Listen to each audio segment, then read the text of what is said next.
Did you recently buy something that you can't use because it uses ports you've never seen in your entire life? Have you ever found yourself scrolling on Amazon or even eBay for a cheap enough adapter or cable? Is your house full of adapters and cables you haven't used since 2004? Don't you hate this? Well, join me in campaigning against the infinite amount of ports on our hardware. Alright, I know what you're asking me. Why?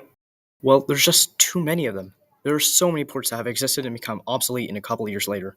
Tell me, do you have an ADC cable or product in your property? No? Exactly. And yes, you don't really have to worry about encountering most of these. But there are still ports that are common enough to be on most hardware, but uncommon enough to be completely useless. So why do they do this? Why do companies make so many ports?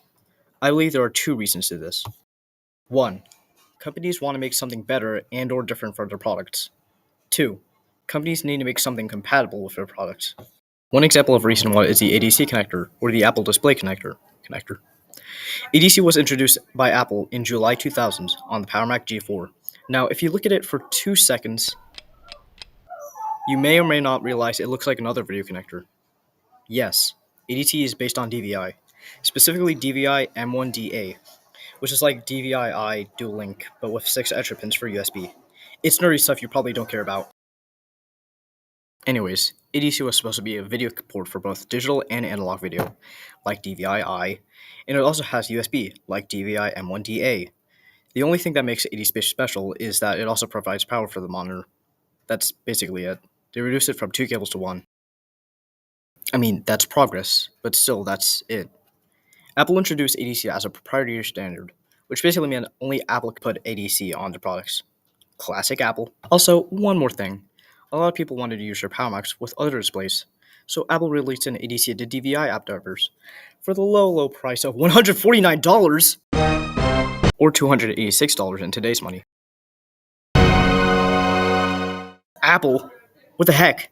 People shouldn't be spending that much money on that. My mom bought a laptop for that much money. Adapters that are from or to DVI are usually around $10. That's around $275 less than what Apple was asking for. And I know Apple is known for charging absurdly high prices for their products. But still, let's move on. An example of reason 2 is micro DVI. Yes, another DVI related one. Micro DVI was a video port invented by Apple again? Ugh. Anyways, micro DVI was invented by Apple in 2008 for the 2008 MacBook Air. And that's it. That's all it was on. Now, I know this is an example of reason 2, since if you look at the ports of the 2008 MacBook Air, that's a pretty small place to fit ports. It's understandable that Apple invented a new video port.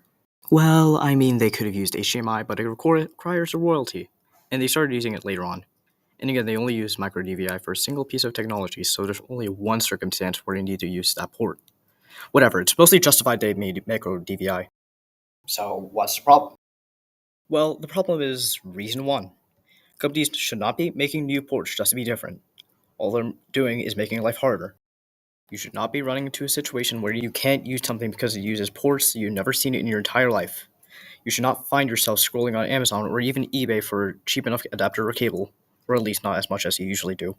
Your house should not be full of adapters and cables you haven't used since 2004. You should not be running into a situation where you need to use whatever this thing is. Ports should be easier for everyone, so I believe we should protest the making of new ports unless it's justified. In the meantime, you should be concerned about the ports on a product you want. You should be completely sure that you need that adapter or cable.